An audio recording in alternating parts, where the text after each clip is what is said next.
Hi David. Oh yeah. How did your gig go? It was incredible. What a welcome. What an introduction to the Netherlands and the people. I played on the Lima stage at 12:30 today, and to my surprise it was full. It was full by the time I walked out. So it was different. It was the crowd were just with me from the first song. How come? I'm not sure. You just sense it. You just sense it. It's a connection, and they're very understanding as well. I actually broke a string after the first song, the first of 3 during the set. But what do you think when your first string broke? I just, you can't dwell. You just have to move on. I didn't even want to stop and change. It wouldn't have taken me that long to change the string, but I didn't want to stop, because I was immersed in it, and I felt that the audience were as well. Yeah. Were there certain songs that they connected more to? I just think from the first song I sang, The Good Old Days, which is a song about Ireland during the 1940s. Like I'd always heard before I came to the Netherlands about the people, and friends of mine who'd played here, bands like the Hot Sprockets were saying, to love you, and you just feel this warmth and you feel this welcome. And so that was in the back of my mind as well, So subconsciously I was already in a good place before I walked out onto the stage, but again, just to see 800 or 900 people in the tent, they just got it. Their words resonated, and as the set progressed, the connection grew, and myself and the audience, the ice was broken, and we did it together. We got through it together then, Is it hard to do such a gig? Is it hard emotion-wise? No, I think it's easier. The bigger the crowd, the easier the gig is, because you get more back. Like to be able to get up onto a stage and express yourself, especially in a different country, to be traveling it's a blessing, So for me, this is a summer of firsts, gigging through Europe, and it's experiences like today that I want to take from and learn from.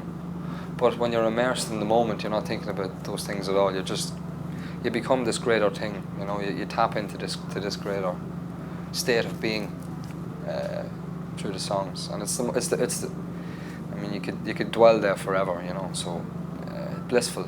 It's a blissful experience. You mentioned the song that you wrote about Ireland in the 1940s. Yeah. Were there certain other songs that you could say, well, that's about a story that rose to the occasion when you played this? Sure. Well, it's a song called The Good Old Days, and it's an ode to the past. I think it's very important that we embrace the present, but not disregarding our past, and our history. And that sense of identity is really important in my makeup as a person, and that just comes from a very strong sense of who I am from my childhood, and my upbringing that I've had, surrounded by my grandparents and storytellers like that. So I have a real kind of understanding of the past through my grandfather's eyes and through his stories, So again, what I try to do in my songwriting is just strip myself bare and give people an insight as to who I am as a person through the songs and through the narrative songs. And my upbringing is a massive part of who I am. So the good old days, we won't shed no tears for the good old days, but for talk's sake we can mourn them in a song. So it's an ode to the past, and it's an ode to the good old days, But I mean, we create our own good old days as well. Well, let's talk about your own good old days. And you were raised in Dundalk.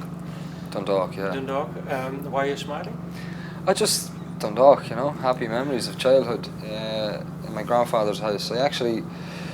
We lived in Dundalk, and then we moved about 10 miles outside of Dundalk, but every day was spent in my grandfather's house in a council estate, Heaven and More it was called. Just beautiful, warm, dreamy memories, He would take me for these long meandering walks as a boy through fields and fill my head full of stories about, cowboys and Indians. And Is it then Does he still live? He is, yeah, he's still Yeah. alive and kicking. He's 81. Is there one story that you say, well, that really sums up who he is and what my bond with him is? Oh. I just think it's his character creations, his ability to describe people's little idiosyncrasies in such a great detail, you know. He's an amazing storyteller and the detail, but just his, I suppose what he taught me the most was manners cost nothing, you know, and that old Ireland kind of